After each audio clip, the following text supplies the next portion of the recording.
Hi and welcome again. How should we define the future of media literacy in theory and application? That is the question of the day.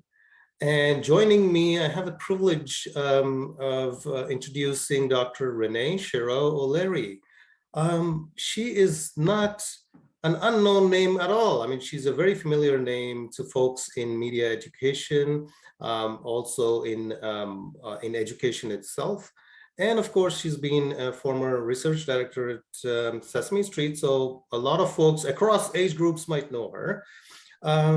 Dr. Cherow-O'Leary is professor of education, literature, and media studies. She's an author and speaker, a senior scholar at University of California, Los Angeles Center for Scholars and Storytellers, an adjunct professor at Rutgers in Newark in the Arts, Culture, and Media program. She's a visiting scholar at Harvard in the Arts in Education program at HGSC,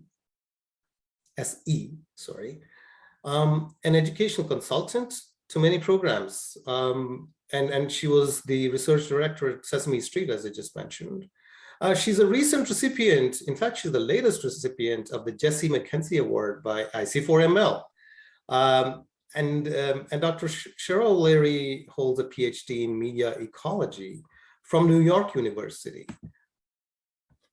Welcome. It's so great to see you again, Renee. Thank you, Shashi. It's wonderful to be here. I'm delighted to have this opportunity. Thanks. Well, thanks for joining us. Jumping right into the question then, how should we define the future of media literacy in its theory and application? Renee, take it away. I think we need to hear this from you. Thank you. Okay. Well, I think that in the past, when we look at the history of media literacy, let's say over the past 25, 30 years, we know that it was a supplemental part of the curriculum. If we were lucky, it might have been included in English classes to some degree, in social studies, but it was never a fully formed subject that students learned as a part of their core curricula. So I feel that in this most recent traumatic time that we've been experiencing, and now as we move toward a sort of post-pandemic mentality, we have an opportunity to really rethink media literacy. And part of the reason is that we suddenly were thrust in the middle of mediated education in these past few years, whether we wanted to or not. That was the way we had to go. And it became newly central, and understanding the role of media in our ecosystem, shall we say, became very important. And also, this affected all of the media producers that are now in our current world. And I'm talking not only on the academic side, but all of the people, whether they're in Hollywood or you know, media in media settings, which we'll discuss, I hope, in a little bit. Right. So the future of media literacy, I want to position us as at an inflection point. And, you know, there's a term, there's a book I have, and when I looked at it just this morning, it's called Teaching in 2030. And this book was written in 2011. Wow. I didn't realize it's been on my shelf a while. I picked it up, and they talked about the fact that the teachers of tomorrow, from their point of view, were going to be saturated in media. It was about, you know, the internet coming to life. It was even just as social media was becoming, you know, more central. So all of those were the projections in 2011. In the new book that our colleague Belina Dauber has written, I was very lucky to be asked to write a chapter. Yes, you wrote a chapter in it. I did. I wrote a chapter. It's called Reconceptualizing Media Literacy for the Mid-21st Century, a Vision of Media and Society 2022 to 2040. Right. So I tried to use my crystal ball, and I'm happy to share with you a few ideas. Perfect. For one, I think that we have to recognize right now that we are living in a ubiquitous, mediated landscape. Sure. There is no escape. It is everywhere. And that when we look at 20th century media literacy compared to 21st century, we were worried about things like advertising manipulating us and whether lighting in a certain scene would make it seem more scary or more, would sort of manipulate our emotions, etc. But we are in another stage altogether. And so one of the things I think we have to do first is we have to widen our scope to be, media literacy cannot be that little narrow, nicely categorized extra. It is really now central, and I want us to make it more so.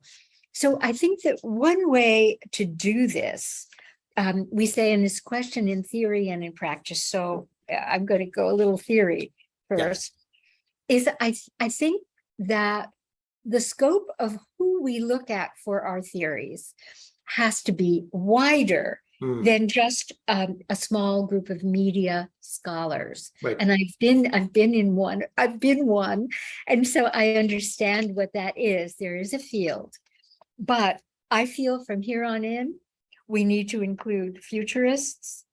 We need to include scientific literacies that are changing all of our media cultures, and whether we look at things like reality. We thought we knew what that was. And unfortunately, or fortunately, we now have augmented reality, and we have virtual reality, and we have also IRL, in real life, which we have to differentiate now from mediated realities. We have the metaverse. We have media giants claiming, control over our time and our world. So we need to understand this. We need to understand science fiction. We need to understand politics in a different way, particularly since 2016, when we've had this whole issue of fake, real, what is real, who do we trust, and so on. So I think I could name people, but rather than do that in the brief time we have in terms of some theories, I just think we have to look far more long range than we ever did before and integrate theories that have seemed disparate, but actually are talking about the future of our world. And I do think that some of this has been happening. I think we're fortunate that some new scholars are picking up the mantle and working on things like eco-media literacy. We are looking at artificial intelligence, something we were never, was very far away and is now here. We are looking at what it might mean to have a metaverse where our businesses are conducted in this space that is neither real nor unreal. And so on. And we're looking also at what's been called, and I think it's grown in importance as issues of power and equity have grown. So we're looking at something called critical media literacy, which looks at race, we looks at power, and understanding control and representation in new ways. So those, I think, I think the plurality of viewpoints that could enrich and our take on the mediated landscape would be very important right now. Fascinating, because I think that in ways that you define it, for the next, I would say 20 years or 18 years, 20 years is basically the crystal ball that you have right now. And I think that these futuristic things, like, we always consider technology as something that's almost a manipulating tool. Rather, today in media kind of ecosystems that we live in, what you're pointing out is that all these things cannot be actually fractured from each other. We actually need to kind of unify those different approaches to even media, for sure. But as you rightly say, also expand it to other areas of scholarship, theory building, and so on and so forth. And that to me is interesting, especially given that media literacy is not a media subject at high school levels. Not media subject alone. It is expected to be embedded in various subjects. And, for example, how do you decode data in some subject? And your approach, this kind of unified approach of where to widen the scope to beyond media, it's almost allegorical to me, because it tells me that is the kind of world we are actually living in, right? I love that phrase. That's a wonderful phrase. Because, when I think of certain things, my background is a lot in literature and philosophy before I did my doctoral work and that kind of thing. And I did the doctoral work in media because I thought this is the future of education. So that was another way I guess I was moving toward the future, even though I didn't know it at that time. But the idea of ecology was sort of new then. So a media ecology seems to me still to make more sense than ever. Allegorically, I have found an enormous challenge and excitement in reading both science fiction, which I've always liked, but with an eye toward the fact that the things that were forecast are sort of coming true. And also, I think literature itself, metaphor, is another way of thinking about our, anyway, I heard the phone ring.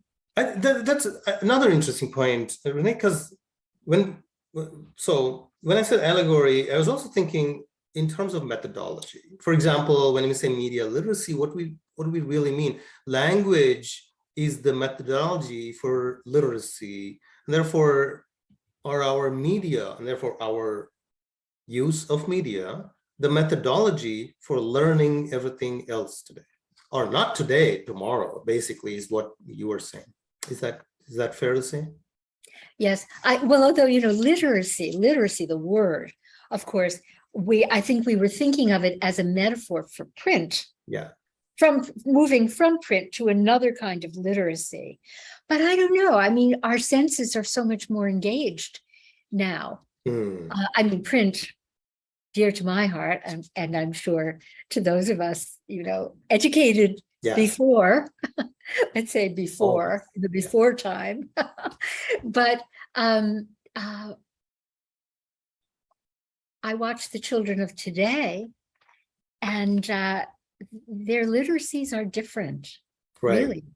And I'm not necessarily attuned to all of that. That is, their quote reading in the most metaphorical way, accuse that I'm still learning. The old digital native digital. Right. But I do think that your phrase of allegory is wonderful, because part of future, I've spent a lot of time in past years looking at futurist methodologies, and there are a whole host of them. One of them is you interview experts. That's called the Delphi method, as if there are, or the oracles. You get them. Maybe that's what you're doing here a little bit in this series. Wow. But another way of doing it is creating scenarios. Right. And the scenario is not, it is a very legitimate way of working from principles that are present and playing them out. Right. And of course, that's what people are doing in movies and Sure. in everywhere else. They're playing out the future now. And they're also basing it on some of the most extraordinary physics and scientific discoveries ever. I've really been reading a lot of quantum physics. Quantum physics. I am just beside myself with the idea of multiple universes. Yes. And but this is not fantasy. Right. It is actually hard science. I could take you to my bookshelf. Yes. And you know, my son is a screenwriter in Hollywood. That was his dream, and now he's doing his dream. And he works in this sort of sci-fi realm. And I don't know, maybe I'm his mother. I guess he got something out of that. But it was all of the stories are about, you know, falling in love with an AI voice. That's already been done. Yeah, But, so it's truly metaphorical in terms of how we are unifying the various planes of existence and so on and so forth. Absolutely, yes. You're saying so much. Your words are beautiful. Allegorical, planes of existence, layers of understanding. And I think our media literacy up until this sort of critical moment has not recognized how our work and our trying to understand this is seminal in our lives these days. So that to me is one of the exciting ways to think about the future. That's also time to wrap up. Very regrettably, I have to let us go because we are out of time, but thank you so much for the fascinating insights, Renee. It's really wonderful. Thank you. Thank you, Shashi. I look forward to future conversations. Me too. Bye. Bye. Bye.